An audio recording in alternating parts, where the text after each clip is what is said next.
Bonjour à toutes et à tous, désolé du retard, mais j'avais quelques petits projets à terminer qui m'ont pris malheureusement plus de temps que prévu, mais me revoilà. Donc on reprend nos habitudes avec une vidéo sur les techniques anti-piratage qu'ont appliqué certains constructeurs sur leur console pour se défaire de ces fiefés pirates, même si pour certaines consoles c'était plus un challenge entre hackers plutôt qu'une volonté de nuire au constructeur ou à la console. Bref, on termine cette série sur le CIC de chez Nintendo, avec donc du coup la dernière console de salon à utiliser, on va dire, le support cartouche, parce qu'après toutes les consoles sont passées au support optique, avant l'arrivée de la Switch, évidemment, à savoir la Nintendo 64. Générique.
La Nintendo 64 est une console de 5ème génération sortie par Nintendo en 1996 au Japon et en 1997 en France.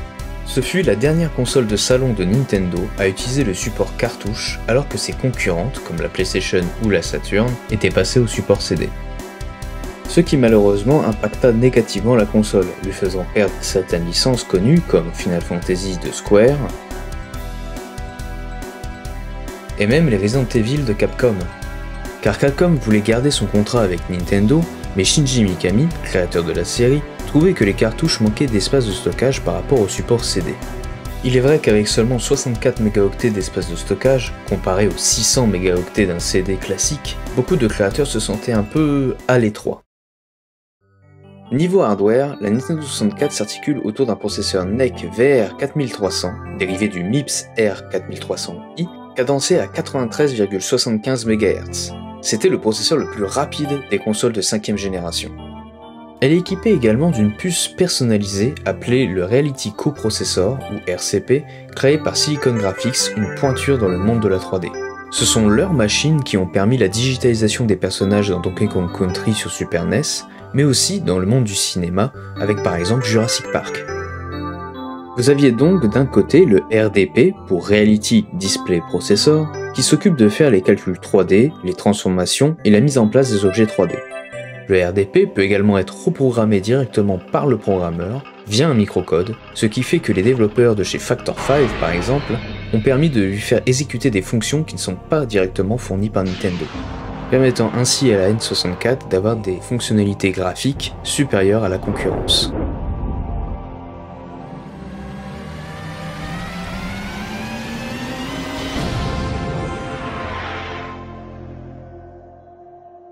Ce qui donnera également la possibilité d'utiliser le RDP pour par exemple lire des vidéos sur le Nintendo 64, comme l'intro de Resident Evil 2 par exemple.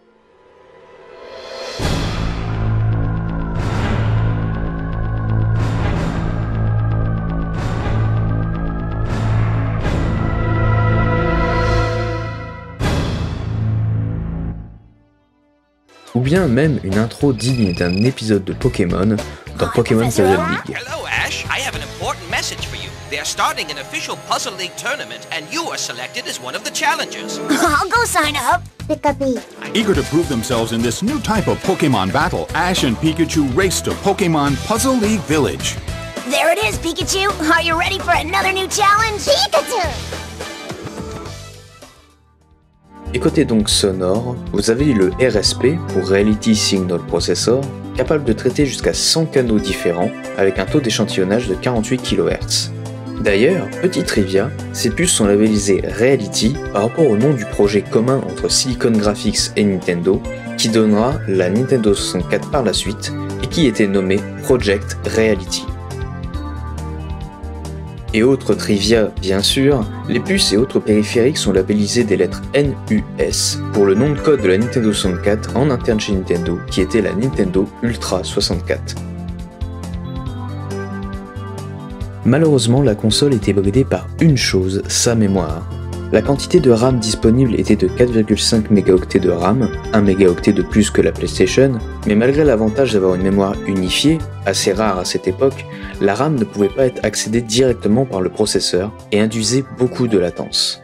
Seul le RCP y avait un accès direct. La console pouvait recevoir de la RAM supplémentaire à l'aide d'un expansion pack, mais le jeu devait être programmé pour utiliser la RAM supplémentaire. Et enfin, vous avez ici la dernière itération de la puce anti-contrefaçon de Nintendo. Si vous avez suivi les deux autres épisodes, vous avez vu comment Nintendo a protégé ses consoles des copies de jeux. Et petit rappel, Nintendo utilise deux microcontrôleurs Sharp 4 bits, une puce dans la console et une autre dans la cartouche, avec un microcode personnalisé. Les deux puces travaillent de concert, et si une des puces est manquante ou bien que la donnée a été altérée, alors la console redémarre.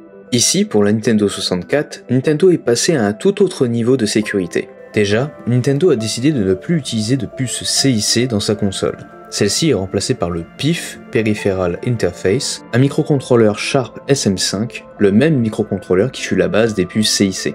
Mais son rôle n'est plus uniquement de gérer la protection anti-copie, elle gère maintenant également le démarrage initial de la console, un peu comme votre BIOS sur votre ordinateur. Ce qui fait qu'enlever la puce rendrait la console totalement inutilisable. Ensuite, Nintendo a créé pas moins de 5 révisions de la puce CIC. Ces puces étaient donc dans la cartouche et pouvaient changer en fonction des jeux. Le jeu était ensuite programmé pour fonctionner avec une seule et unique puce. Si la puce n'était pas celle attendue, alors le jeu pouvait présenter des anomalies. Par exemple, dans le jeu Jet Force Gemini, le jeu pouvait tout simplement vous empêcher de tirer ou bien même de courir, vous forçant à marcher doucement, rendant ainsi le jeu injouable. D'ailleurs, vu que les vérifications sont faites maintenant par le PIF, il n'y a plus de phase de mise en veille.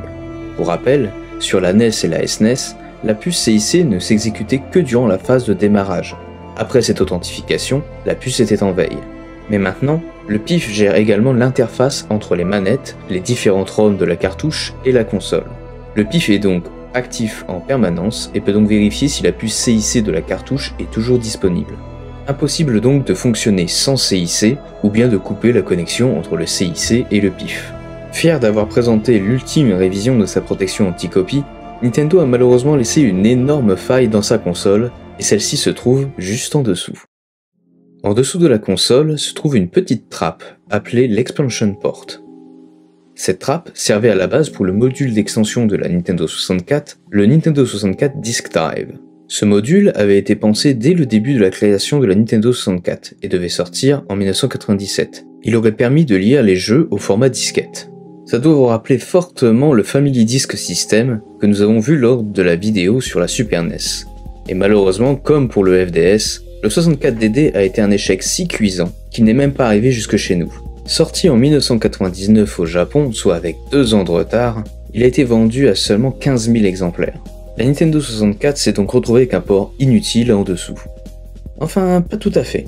Ce port a éventuellement été utilisé par des entreprises qui s'étaient fait les armes sur les disques copieurs sur Super NES. Quand je vous dis que tout est lié, il faut dire que ce port était une aubaine pour eux, car celui-ci est connecté directement au port cartouche de la console. Un des plus connus était le Dr V64 de Bang Enterprise, un copieur qui utilisait presque la même forme que le 64DD, se branchant donc sur le port d'extension de la Nintendo 64, et proposait à l'utilisateur un lecteur de CD-ROM et la possibilité de brancher le V64 à un PC.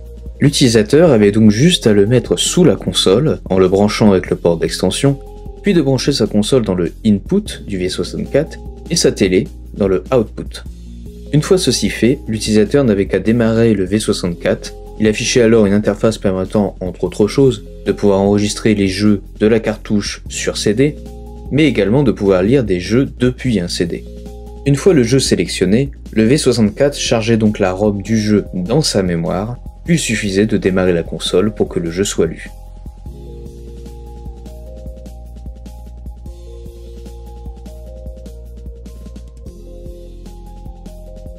Et vous allez me dire, une minute, le pif est censé refuser le lancement vu qu'il n'y a pas de puce CIC, non? Et vous avez raison, le pif est censé refuser le lancement. C'est pour cela que Bang vous donnait avec le Dr V64 un adaptateur pour cartouche. Cet adaptateur se mettait sur la console et vous demandait de mettre n'importe quelle cartouche de jeu officielle. Cet adaptateur ne laissait passer que les broches liant le pif à la puce CIC de la cartouche. Ainsi, pour la console, c'est comme si on avait inséré une cartouche classique avec de la ROM, celle étant incluse dans le V64, et une puce CIC, celle étant incluse dans la cartouche. Pour tenter de rester dans la course, Bang décida de commercialiser son produit non pas comme outil de piratage, mais comme un remplaçant aux outils de développement, en ciblant quelques forums spécialisés.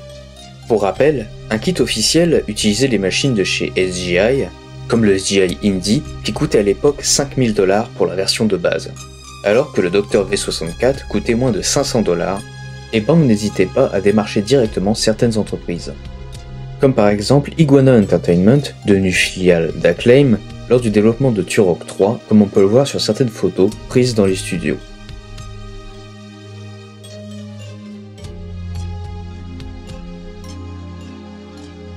Il est vrai que pour certaines structures, comme les test desks notamment, il n'était pas nécessaire d'avoir une énorme machine juste pour effectuer de simples tests de gameplay. De plus, le BIOS du Dr V64 ne permettait pas de base le piratage, il fallait télécharger un BIOS Unlocked pour avoir accès à ses fonctionnalités. Et évidemment, vous vous en doutez, mais Nintendo n'était pas du tout content de tout ça. Il a engagé des poursuites contre Bang Enterprises pour stopper la vente du Dr V64. Et là aussi, évidemment, Nintendo a gagné son procès pour infraction au copyright, infraction à la marque déposée, compétition déloyale et, évidemment, infraction au Digital Millennium Copyright Act.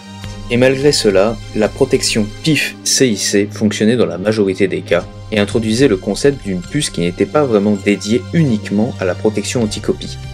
On était là bien loin du piratage intensif et bon marché de la PlayStation. C'est surtout l'obstination de rester avec le support cartouche qui a donné un grand coup d'arrêt à la progression de Nintendo, se créant au passage un nouveau concurrent après une décision regrettable.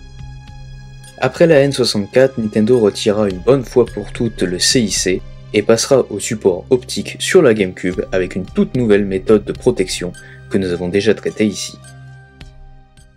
Et voilà, c'était la dernière vidéo sur le CIC, la puce anti-piratage de chez Nintendo. Comme dit précédemment, Nintendo abandonnera le support cartouche pour le support optique sur la GameCube via le mini DVD. Seules les consoles portables resteront sur support cartouche, excepté du coup chez la concurrence où la PSP sera sur un support optique, mais en tout cas chez Nintendo ça restera sur support cartouche. Peut-être qu'on fera une vidéo sur la Game Boy pour voir comment Nintendo a protégé la Game Boy Color et la Game Boy Advance. En fait, j'hésite entre la Game Boy ou la Xbox, donc à vous de me dire ce que vous préférez dans les commentaires, ça serait intéressant de savoir si vous préférez qu'on parle de la Game Boy pour terminer l'arc Nintendo, ou que l'on parle de la Xbox pour terminer l'arc des consoles de 6ème génération, parce qu'on avait fait la PS2, on avait fait la Dreamcast, on avait fait la GameCube, à voir si on fait la Xbox pour du coup terminer cet arc de la 6ème génération, pardon. En tout cas, j'espère que cette vidéo vous aura plu, n'hésitez pas évidemment à mettre un pouce en l'air, c'est très important,